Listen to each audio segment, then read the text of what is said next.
আসসালামু আলাইকুম রহমতুল্লাহি বারাকাতু।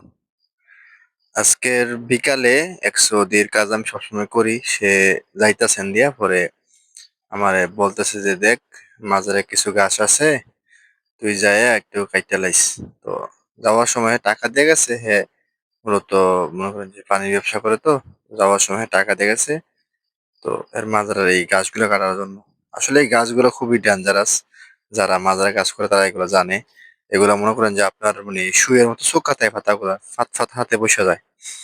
তো আমার হাতে ছিল না, কোনো গ্লাস হাতে ছিল না। পরে তার মাজরা থেকে একটা গ্লাস যে হাতে গাছগুলো ধরি, ওই হাতের একটা গ্লাস আবার পাইছি। পরে ওই গ্লাসটা ফইরা মনে করেন যে তার খেজুরের যে গোড়াগুলো আছে গাছগুলা, প্রত্যেকটা গোড়ার মধ্যে এই গাছগুলো হইতেছে এটি খাতারনাক গাছ। এগুলা আসলে কাটা খুবই কষ্টকর এই গরমের মধ্যে।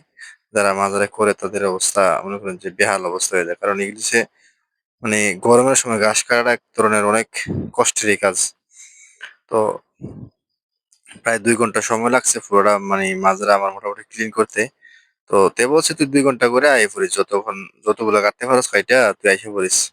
পরে আমি ২ ঘন্টা মতো কাজ করছি। মোটামুটি তার অর্ধেক, বেশ অর্ধেক কাজ শেষ হয়ে গেছে। আর অল্প কিছু ছিল, ওইগুলো আর কাটতে পারি নাই। পরে আমি আইসা পড়ছিলাম আরকি। তো মূলত যারা মাজারায় কাজ করে, যারা রাস্তা থেকে কাজে যায় তাদের মনে করেন যে কাজের কোনো ঠিক ঠিকানা নাই। একেক সময় একেক কাজ করে। কারণ যখন যে কাজের মনে করেন যে পাওয়া যায় ওই কাজই করতে হয়।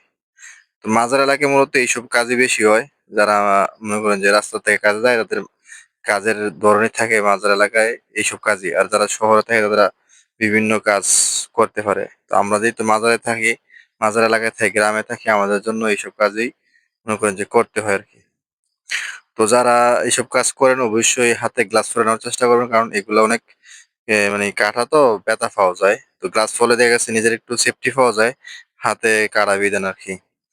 তো অবশ্যই যারা এরকম মানে ভিডিও পেতে চান অবশ্যই আমার সাথে থাকবেন। এবং কে কোথা থেকে দেখছেন অবশ্যই কমেন্টের মাধ্যমে জানাবেন। এবং কি বিষয়ের উপর ভিডিও চান অবশ্যই জানাবেন। চেষ্টা করব আপনাদেরকে সেই বিষয়ের উপর ভিডিও বানায় দেওয়ার জন্য। তো ধন্যবাদ সবাইকে, ভালো থাকবেন। দেখা হবে আপনাদের সাথে নতুন কোনো ভিডিওতে।